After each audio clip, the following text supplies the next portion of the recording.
What's going on YouTube? RDAP Dan here. Hope you guys are having an amazing week so far.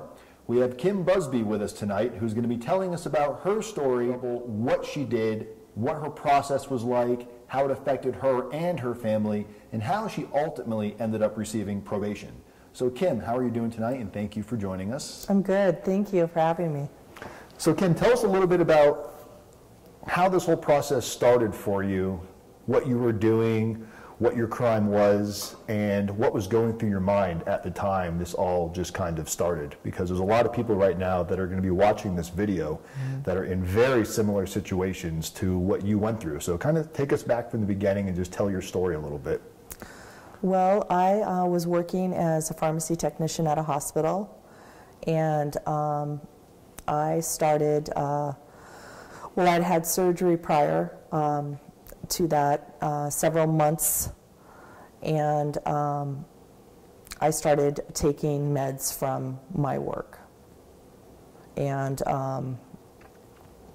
it just started to roller coaster out of control, and I knew I needed help, but I just was caught up in the insanity of it, and I couldn't get out. It was a financial job. I needed that job, and I had taken a vacation, and at that time that I took the vacation to go visit my kids in Aspen, Colorado, I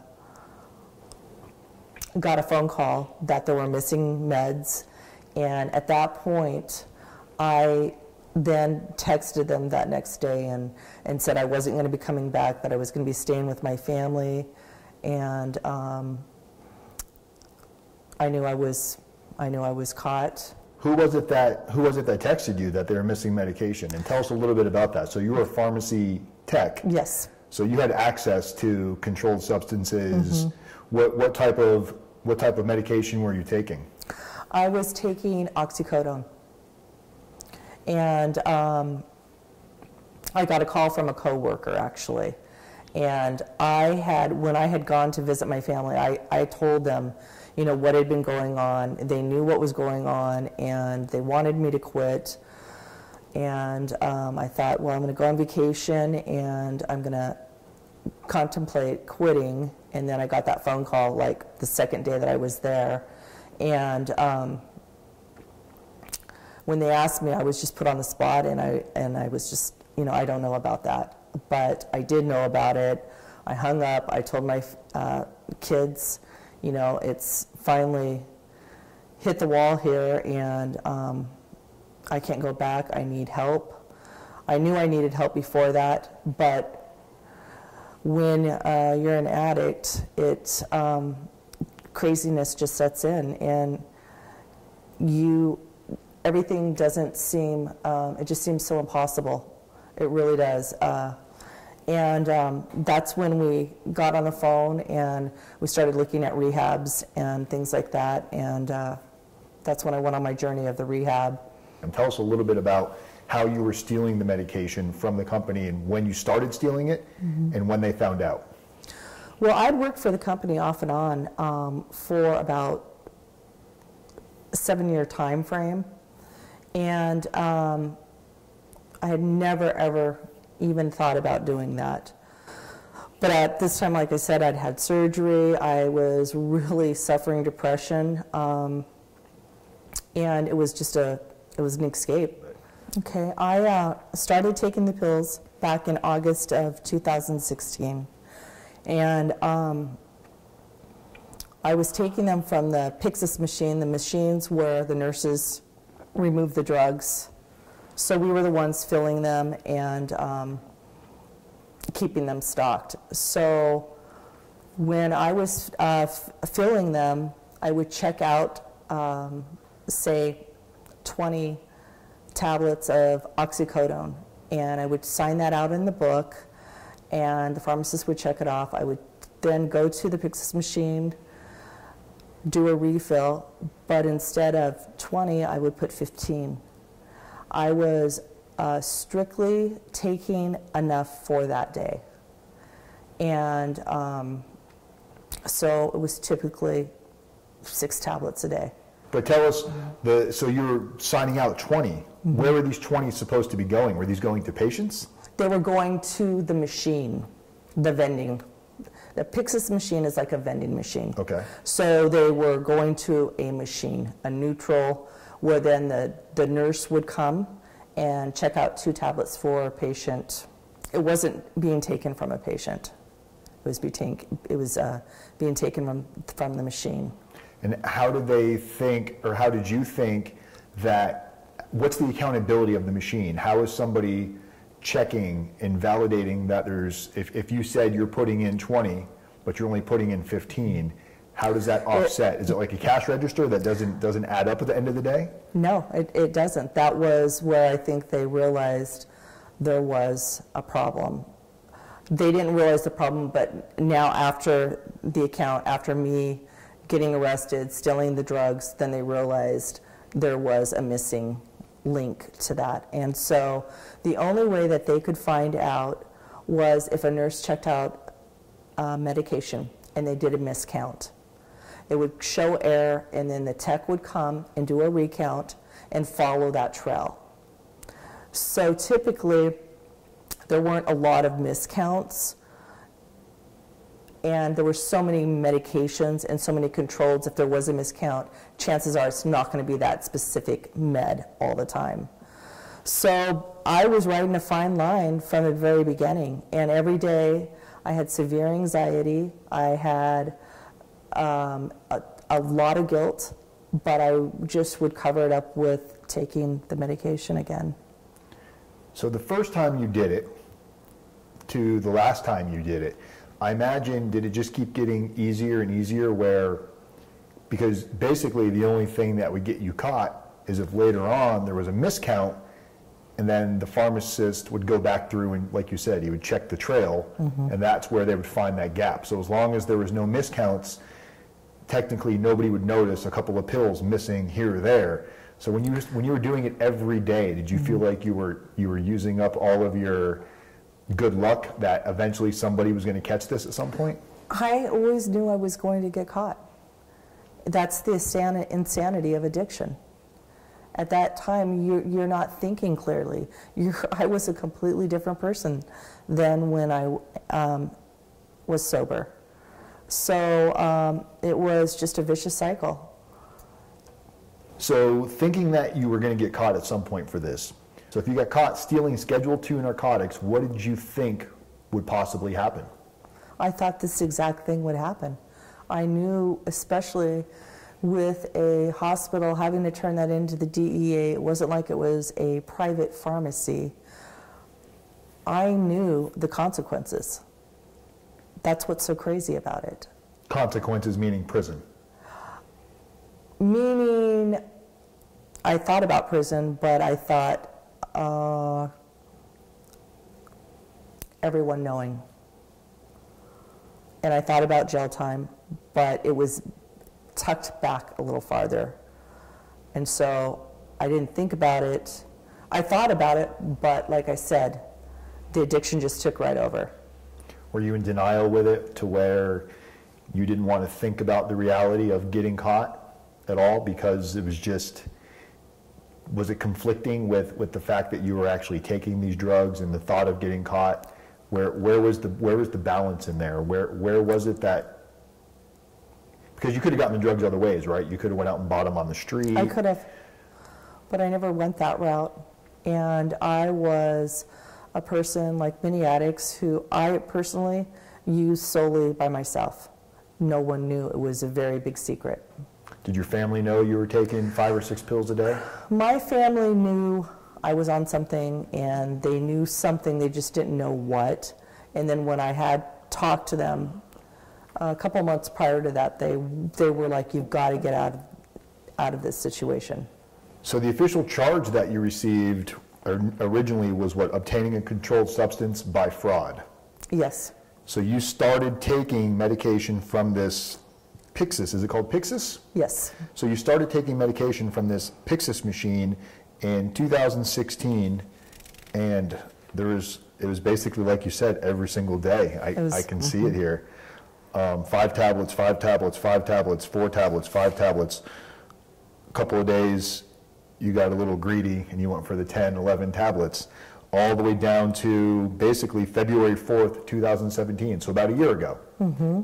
And is that when you got the phone call from a coworker? It was. And what exactly did they say? Were they accusing you, or they were like, hey? They were like, hey, something's not adding up here. Do you know anything about this?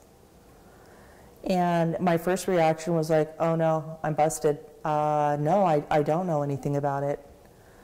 You know, of course, I really did want to say, yeah, I did it. I wanted to save them all the heartache, all the paperwork, all the investigation, and say, you know what, I did it.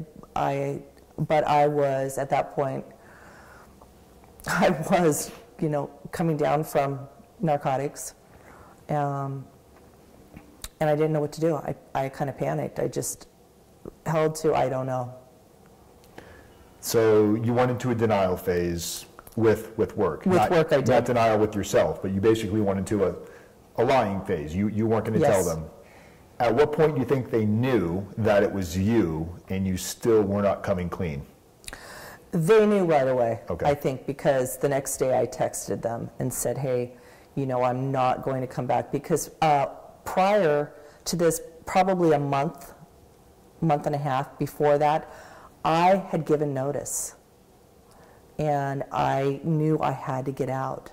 How much time went by between that point and you being contacted by, who was it that contacted you, the feds? The DEA. So how much time went by between the time that happened and the DEA contacting you?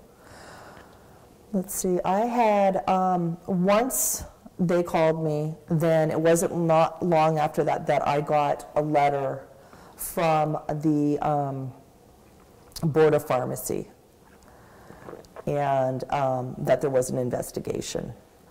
So I knew that they were investigating. I didn't actually get arrested until June.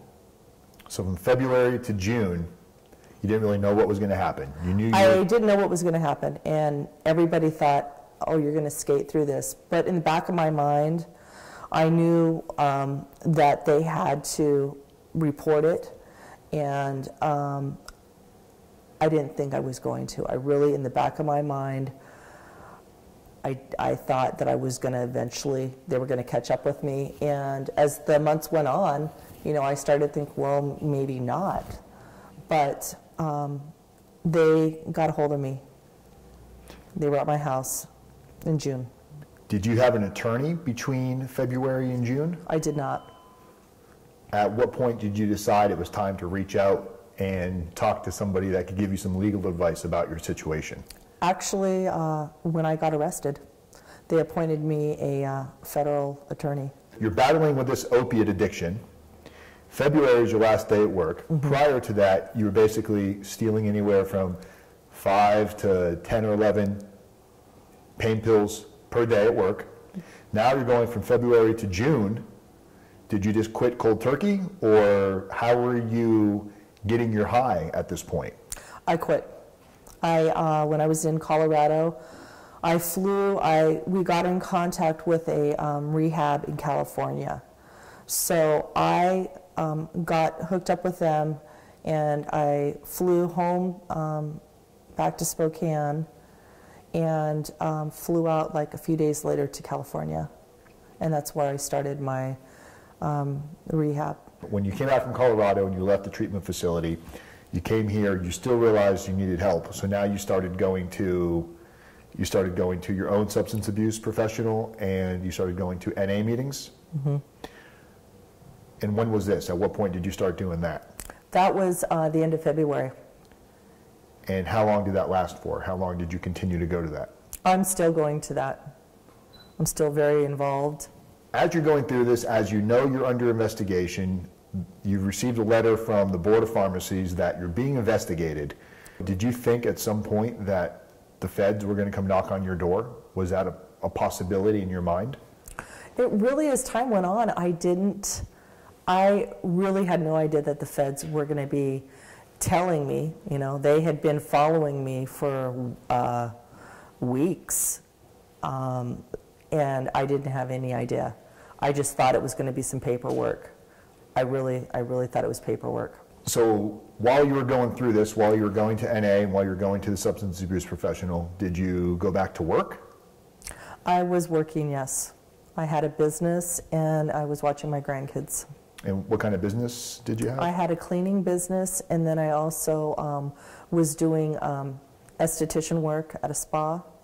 And did it feel like at some point that your life's getting back together, you're putting this behind you, enough time is now going by to where you just kind of felt like, hey, it's probably just going to blow over and go away because I'm getting clean, I'm getting help, I've got my own business, things are going good, I'm seeing my grandchildren all the time, and then what happened? Well, I just started getting comfortable. And it was the day after my granddaughter's birthday. We had a big celebration down in their neighborhood on the river. And it was the next day that I was coming home from a job, and I got a phone call.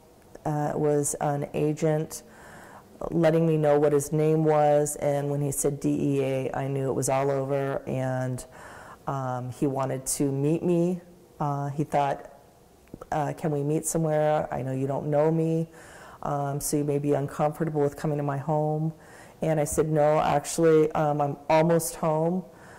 Can you just meet me at my house? And I gave him my address, and when I pulled up, they had been there for a few hours, and they were waiting. There were 3 of them, and 2 of the guys were from Boise, and they'd come up, and then one was from Spokane, since that was his jurisdiction. I live in North Idaho, so he tagged along with them, and that's when they said, you probably know why we're here. They said, we're going to have to take you in. They were really nice. They weren't aggressive at all. But I'm a pretty calm person. I've never been arrested. The only thing I've ever had was a speeding ticket, but it was just like a shock. I was just like this, it was happening, but I was just really detached. And I went in and told my husband, and they were kind enough when they did handcuff me. They waited till I was in the car because all my neighbors were looking and wondering, you know, who is this white car out there? So I went to jail. So at this point, they tell you you're being arrested for 27 accounts. 27 counts? Yeah. What were those 27 counts? Meaning, how did they come up with 27 counts? That's what I'm still a little puzzled by, the 27 counts. I think a lot of it was they were counting individual. We have it right here. So we pulled up your initial indictment. The 27 counts is each time that you took medicine from the pharmacy, every time they charged you with an individual count of the pills to add up to the quantity of pills. So from from August 23rd, 2016 to February 4th, 2017, 27 times is how many times you popped pills out of this machine. So that's how they charged you with 27 counts. When they told you 27 counts, what was going through your mind? I just said, what? 27 counts? I was, my world just came apart. I was seriously in shock of like, wow, this is big time. And they brought you to jail? They took me to jail. They took me to the county jail. They told me that I was just going to be in there for holding, that since they were federal, it was just a holding. The county, the deputies didn't really know why I was there. They were going to hold me for the night, and then they were coming to pick me up that morning to take me to the federal courthouse. So you go to a bond hearing? I did not have bond. They released me on my own recognizances. And you were assigned to pretrial probation at this point? Yes. And that's when I met my probation officer. That was in the federal courthouse, and he set up the rules, the drug testing and all of that, and what I could do and what I couldn't. So now you've been assigned an attorney. Mm-hmm. You're out on your own recognizance. You're out on basically pretrial services. You could be drug tested. You can't go out of a certain geographical location. Did they take anything away from you, like passports or anything at this point? They took my passport. They had my husband, he had to remove all of his guns and his safe, so he had to rent a storage unit. What were they telling you was likely to happen at this point? You hadn't taken a plea or anything. You've got 27 counts stacked against you. What was your attorney telling you you guys needed to try to work on? What was your biggest fear at this point? What was going through your mind now? Well, what was going through my mind was prison. I'm going to go to prison. And I think the maximum was 4 years. That was or was it 10 years? That was with the plea you took. Okay, I think it was it could be up to 10 years. Without the plea, you were looking at up to 10 years per count. So that's a lot of years. If you wouldn't have if you had gone to trial and lost, you could have been looking at a long time. So you've got the thought in your mind now that you might potentially be looking at prison. Do you start thinking about your family? Do you start thinking about your grandchildren? So 3 children. You have 2 daughters, a son, and 2 grandbabies. Yes. And you're married. Mm-hmm. How do you start explaining this to your family that, hey, not only am I in trouble, I also might be going to prison? What was their reaction to this? How were they taking this?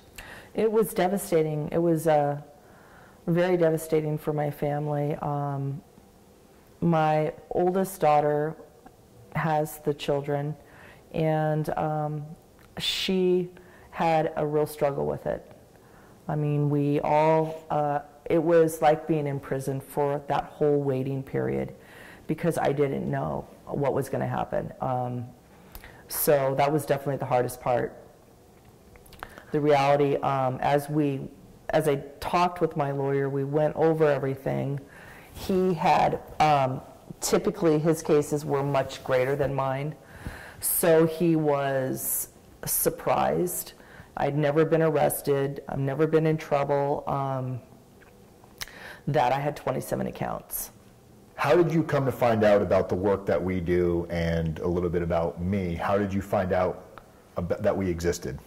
Well, my daughter had watched, she was watching the news, and it was the 11 o'clock news, and you happened to be on one of the channels, and she had texted me the next day and said, she sent me a clip, and so I looked into it, and once I had met my lawyer, I'm a pretty proactive person, and especially with this whole situation, it was my life.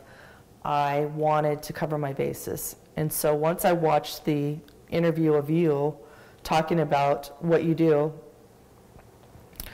I knew then that I needed to call you because my lawyer, did not talk about anything about letters, things that would help my case.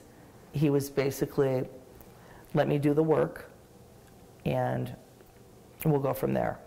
What do you think some of the things that you started doing that really changed your outlook to what you could be doing to better your situation? Well, once I met with you, I knew I needed to take some action because my attorney, when I brought up that I had watched you on TV, I had brought up questions that you had said were really important things to do, like getting character reference letters. He didn't seem that really interested in it. He wasn't as hungry as I was. He seemed almost like this case is not a real big case. I knew that the letters would be huge, especially from my family. for me. I needed to give the judge something. Was it a little scary to realize that your attorney's not that interested in what the ultimate outcome could be? That he's not putting more effort and focus into doing things that could make a difference? I was very concerned about it. And I thought, oh my God, this is my life. And this lawyer is so calm. He's almost at retirement. He's just taken the casual approach. So at what point did you take your plea? And how did the plea come about? Did you guys negotiate the plea, or was it a plea that the prosecutors offered and you guys accepted? My lawyer and I talked about it. He wanted to get the 27 counts down. I think we got him down to 3. And I plead guilty. He let them know that I was in rehab, that I had started rehab way before I got arrested. I was proactive. That was huge. And you took a plea for 3 counts. And the plea agreement you took, they were saying a term of imprisonment of up to 4 years. Mm-hmm. So you knew there was a strong possibility that you were going to go to prison. Yes. And I remember that was one of the things when we came over to your house that we were talking about, letting you know that, hey, when you take this plea, you know, most people go to prison. But things that people do with their time that they're out right now, waiting to get sentenced, can have an influence the day of sentencing. It can make a difference. I remember having this conversation with you, like point blank, telling you you'll probably go to prison, mm-hmm. but you have to work as if you're going to get probation. Keep going to NA, work on your personal narrative, create good character reference letters, stay positive, don't dwell on the negativity. And you continued to do that until the day of your sentencing. When did you get sentenced? It was December 7th. Of 2017. So 2017 is when you were sentenced. Mm-hmm. What was going through your mind the night before leading up to your sentence? What were you thinking about? Where were you? I stayed at my daughter's house because she lives in Post Falls, and I wanted to be close. I wanted to be on time. It was a scary time. I knew the judge was a federal judge. He was flying up from Boise for this case. He had other cases, but the fact that, you know, he's not even here in Coeur d'Alene, he's flying up. I did research on him before. I wanted to find out a little bit about the judge, what his beliefs were. I just proceeded through, got ready. My daughters both were there, and I drove myself to the courthouse and said, you know, this is it, and I just was really humbled, really. And when I pulled up to the courthouse, there was a big yellow school bus, and I said, no, not today, please, please, not today. Field trip. Sure enough, it was a high school law class, and they were sitting in on my case. And so I thought, oh no, the judge is going to give it to me good. So you had a full high school class sitting there watching. Mm-hmm.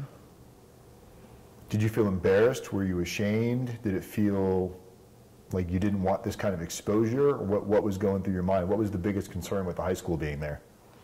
Well, my biggest concern was that they were seeing a case, especially with drugs involved, and that was the judge going to be influenced by that. I have a strong faith, and it especially has gotten stronger since this whole thing came down. And I had really prayed a lot the night before about it. And actually, once I was in that room, it was like I was serious. I was serious, but I was calm. And I just kind of surrendered it and let it go. And I had written a letter that I wanted to read, and I was really a lot more calm than I thought I was going to be. And he was really impressed with the letters. He said it about 3 different times, how those letters impacted his decision. Explain the process of the letter writing and how that kind of took place and why you think the judge said what he said about your letters. Well, when you had talked about the letters, you really emphasized that the letters needed to come really from the heart. They, what the impact, what my addiction had done to my family, how each one of them were affected.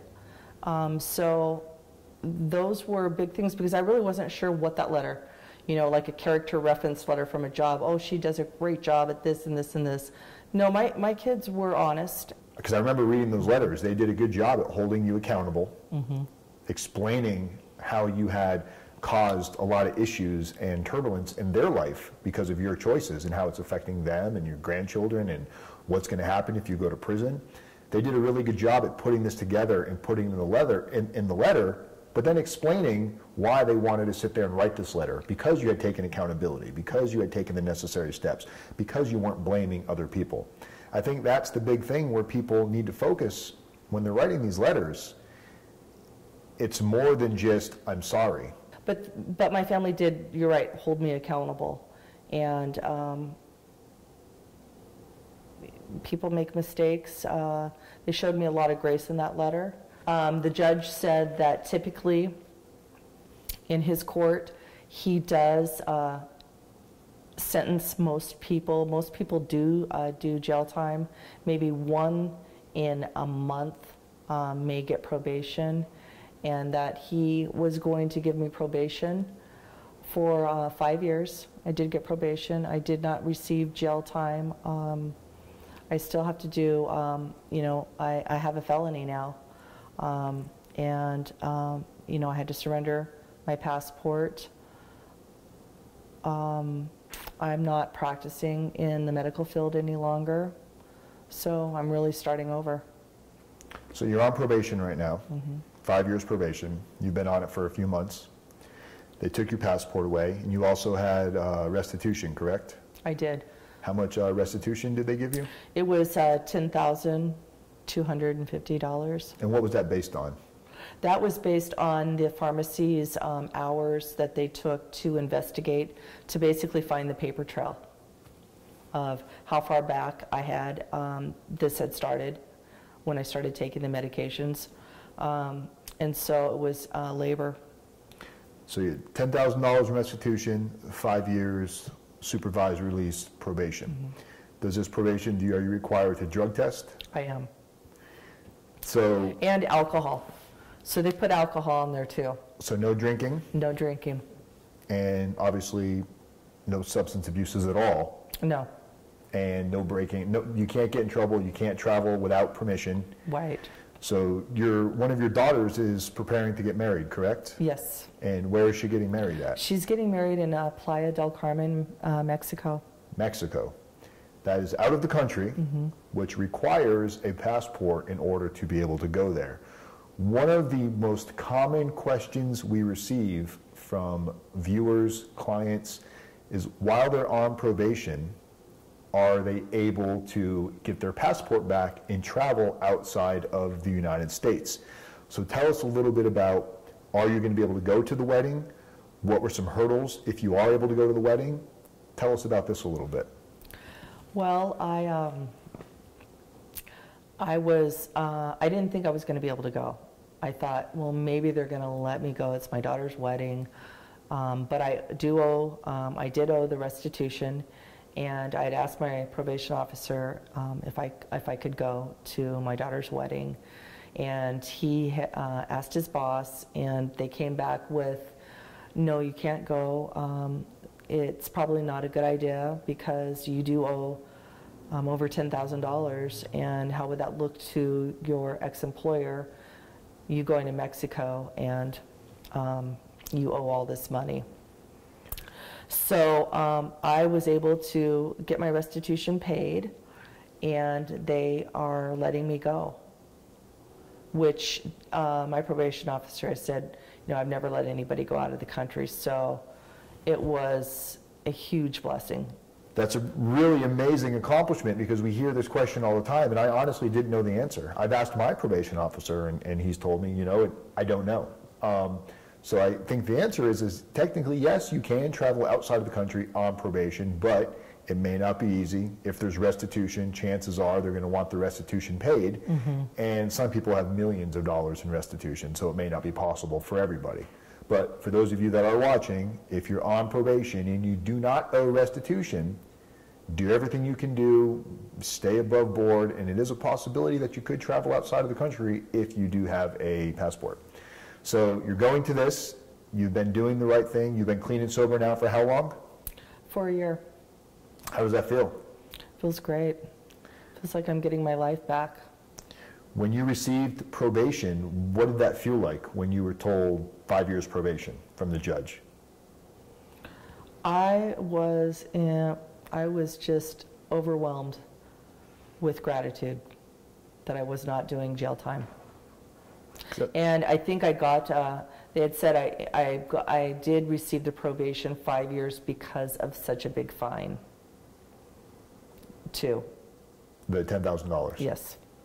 So 5 years, and for almost every client we've seen that's received probation has been given yes, every client that we've seen that's been given probation, they've all received 5 years probation. Where people that go to prison for similar crimes usually get 1 to 3 years of probation. So okay. I think it's a little bit of the makeup for not giving you prison time, a couple extra years of probation, but I would have been so happy with probation. That to me is a huge victory, so congratulations on that. What would you say to people that are watching this right now? Because you took a lot of steps. You did a lot with your time. You did therapy. You were going out in the community and doing meetings. These are things that you did not have to do. These were things that you decided to do on your own. People that are watching this right now that are early in their case, what would you recommend to them on things that can make a difference in their outcome? Not everybody's going to get probation, but what would you tell somebody that you wish you had been told early on? I would say the number one thing is be proactive. It's your life. You're in control of the things that you can do. And once I did get arrested, and it was out there, the secret was out. You're only as sick as your secrets.